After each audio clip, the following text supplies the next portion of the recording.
What's up, I'm Hype. I play games, make games everywhere, and today I'm in Vienna, Austria. A beautiful city I tell everyone is kinda lame so that it doesn't get overrun with tourists. Whenever I'm out and about in the world, I like to see what games people are playing, whether it's on the subway or the bus or just walking around the streets. I think to myself, how do those mechanics work, and can I create that type of game? On the tram the other day, I noticed some kid was playing MineSwiper, and I haven't thought about MineSwiper for a very long time, and they were playing it on their smartphone, and I thought, could I make a game like that? Probably. Can't be too hard, right? I'm not a professional game developer. I didn't go to school for game design, and I have no idea how to code. One day I just started making games, and I started doing that every single day. I play and make games on my iPad and my iPhone everywhere, and if you stay until the end, I'll show you how you can remake any game with a single touch of a button. To start out, let's just play this game that I made. I call it Hypehype. Aristotle once said, "You are what you do repeatedly." Once upon a time, I used to be a dishwasher.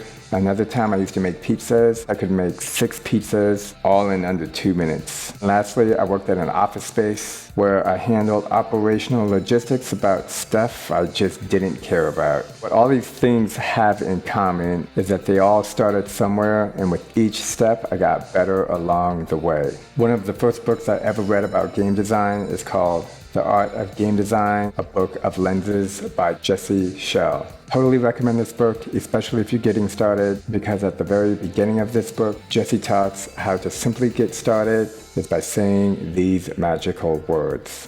I am a game designer. I've been saying this to myself for years and have made more games than I can remember. It still kind of blows my mind. I make games, play games everywhere. When I saw someone playing MineSwiper, it brought back nostalgic memories. I couldn't help but think, could I make that game? I have no idea how I'm gonna do it, but that hasn't stopped me yet.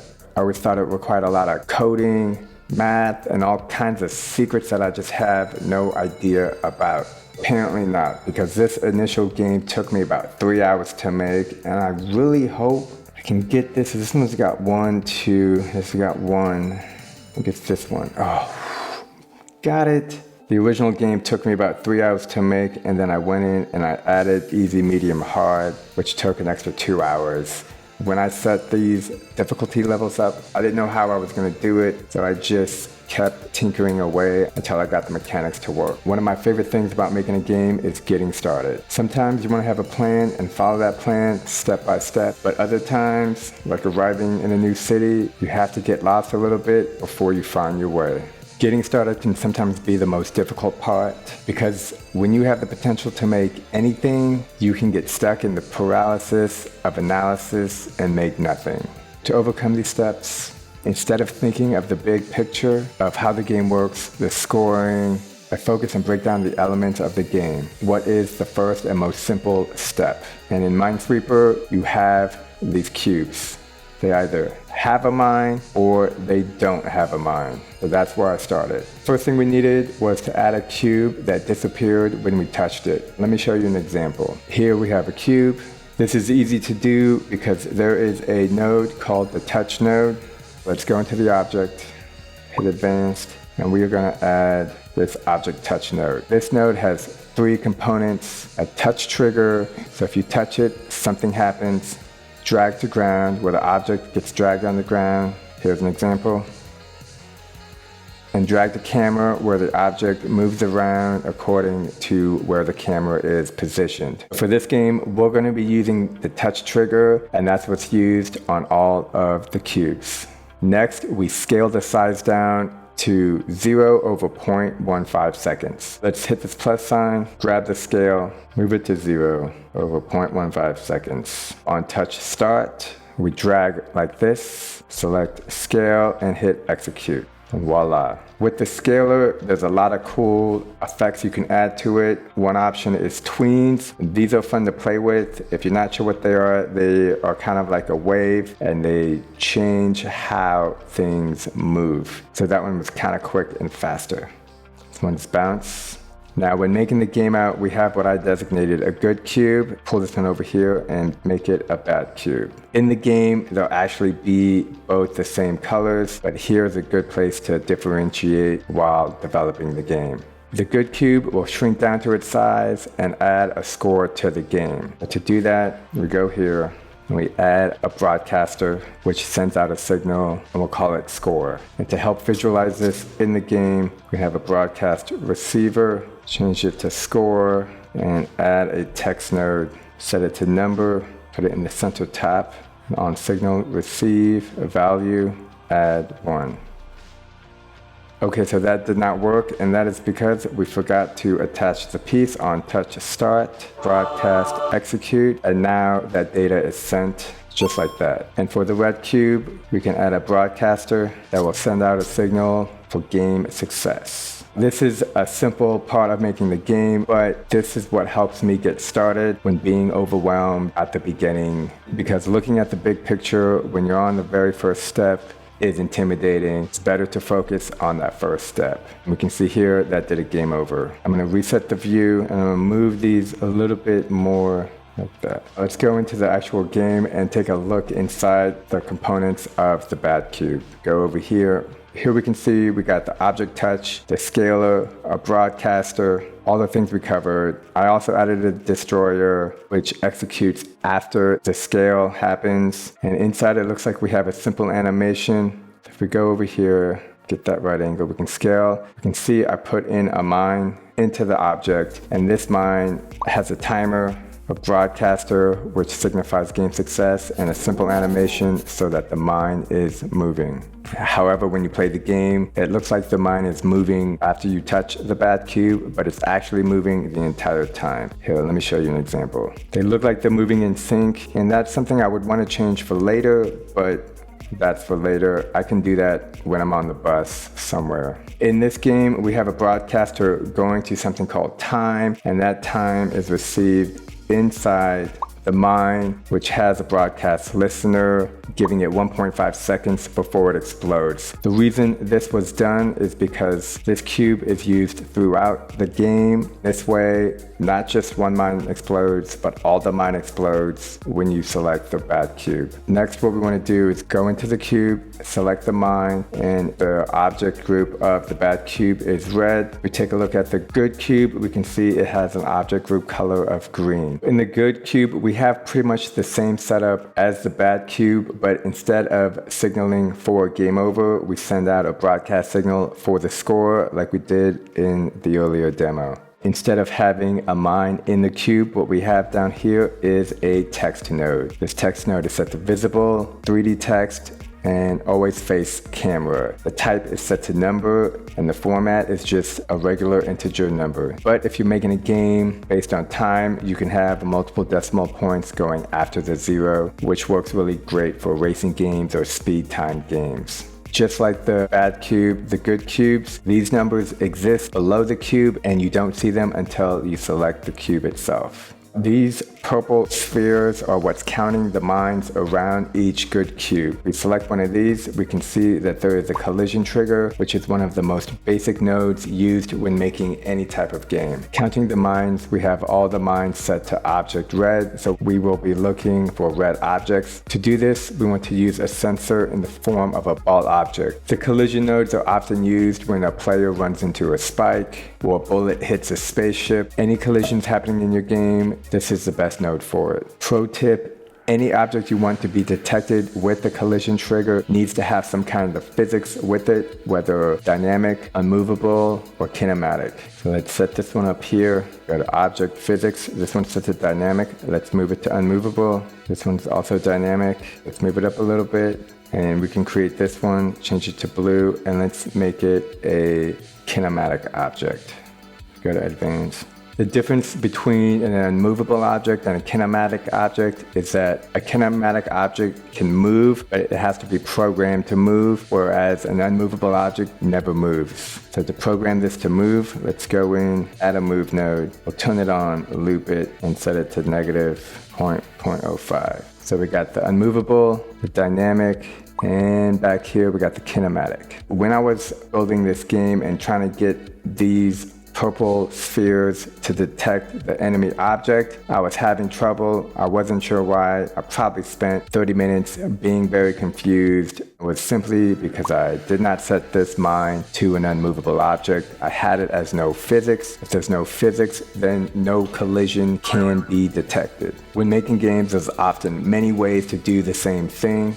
So the more you make games, play games, look at how things are constructed, the better you'll get at figuring out what way works best for you. Talking about collision triggers, let's get an example. Have this ball. We'll move it up here, set it to dynamic. We'll add a collision trigger, make this object red, and this object green. If collides with the red, we can change the visual color of this ball to red by dragging over the object.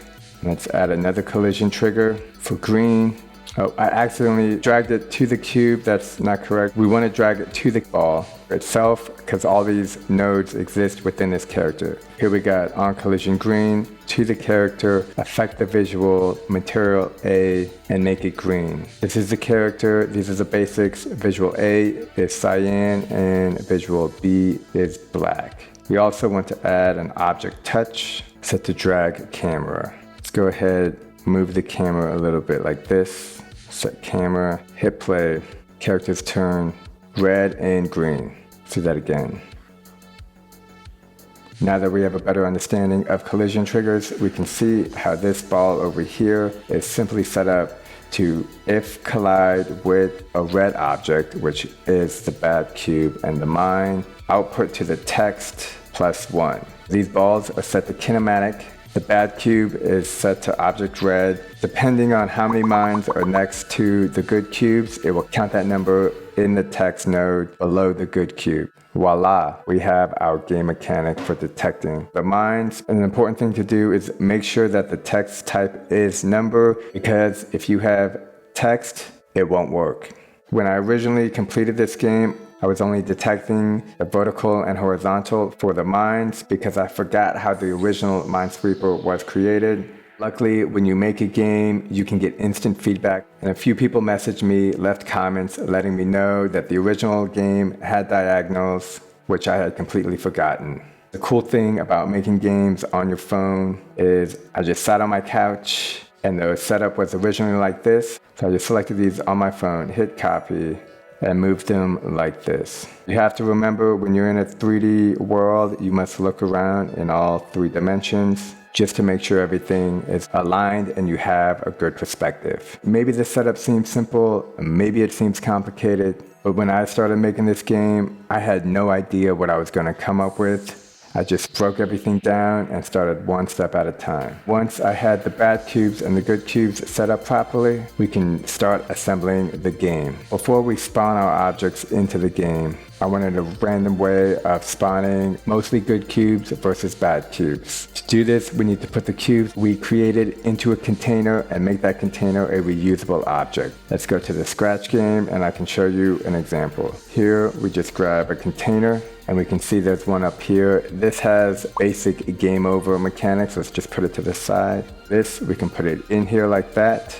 Select the container, put type reusable. And now we have this all over the place. And I did the same thing for the bad cube.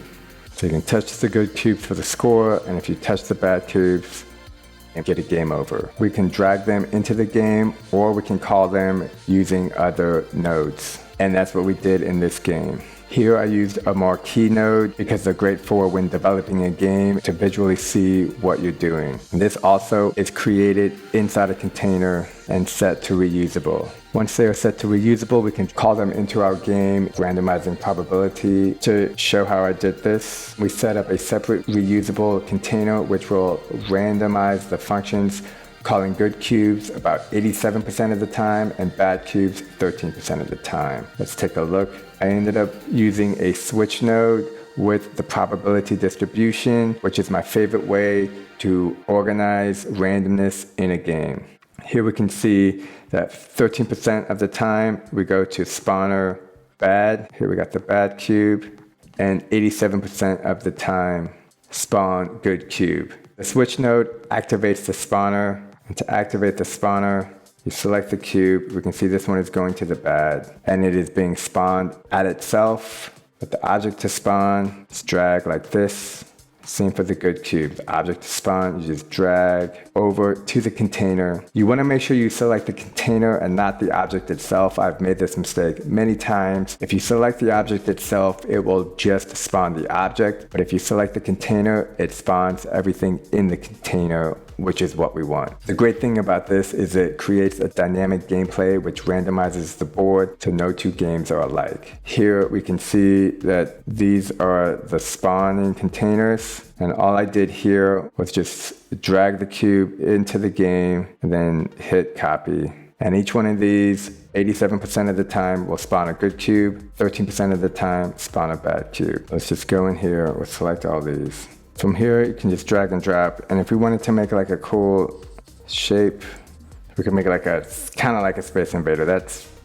I'll give that a 6 out of 10. So the biggest thing with the spawner is to make sure here we have object to spawn, but you can also spawn at certain objects by dragging this to an area on the map. So if you wanted enemies to come from a pipe, you could spawn at that pipe by dragging and selecting. The gameplay is done, and lastly, we have the scoring system. I won't go too much into detail in how I did this because, well, it's not complicated, but it's not complicated. When setting up the scoring system, I counted each time a player selects a good cube, it sends a broadcast listener to the score system. Here we can follow these arrows. Here is the score counter, and up here is where the score is displayed. Next, in the good cube, I also have a signal that gets sent out each time a good cube is created, and that is over here. And this signal also adds each time into this math operator. Eventually, each time you get a score, it subtracts in this math operator, and if that number ever gets to 0, you get a bonus of 1,000 points through here. And if you play the medium level, you get an extra 2,000, the hard level 3,000. This took me like 2 hours to figure out and was kind of a headache. It's not perfect because if you complete the level on medium or hard, you're missing like 2 or 3 points, and I'm not sure why, but overall the game works well. Finally, in the original game, you could tap the cube to have red flags. While I wish I could do this, I was making this game for a game jam, so there was a deadline, and all I did was grab these red flags, which have no physics, and I added an object touch to them, dragged the camera, and I got that flag from the asset library, where there's thousands of assets, more getting added each day. So I selected this flag asset, copied and pasted a bunch of them into the game, and if you're playing, you can just move these around accordingly. If you'd like to see how this game was made or any other game, there's a cool button in hypehype called the remix feature, which allows you to edit, remake any game made by anybody on the app. For me, this is really cool because it means playing games can help you make games better. If you find a game that has a cool mechanic that you think is interesting, you want to see how the player did it, you can select the remix button, go into the game, see how it was made. More complicated games have complicated setups, yeah, like this one, but easy games generally have easy setups. Hit the bottom right, then hit remix this hype. You can see how this game was set up. You don't necessarily need to know how all the things work. Sometimes you just have to try not to break stuff and build a little bit at a time. The great thing about this app, if you like certain aesthetics, like this character looks really cool, go into the game, look at the visual material. It looks like 13, 12, and 14 have a nice effect on the character. So we could go in, grab these cool colors, add them to a cube, hit select, copy, exit, and paste them into our game. And now we got those cool colors. So let's use that for this red. Here we can notice just by changing the object in the container, it changes the colors of all the objects so that you don't have to do it one at a time. But as this cube isn't in a container and set to reusable, we have to change it manually.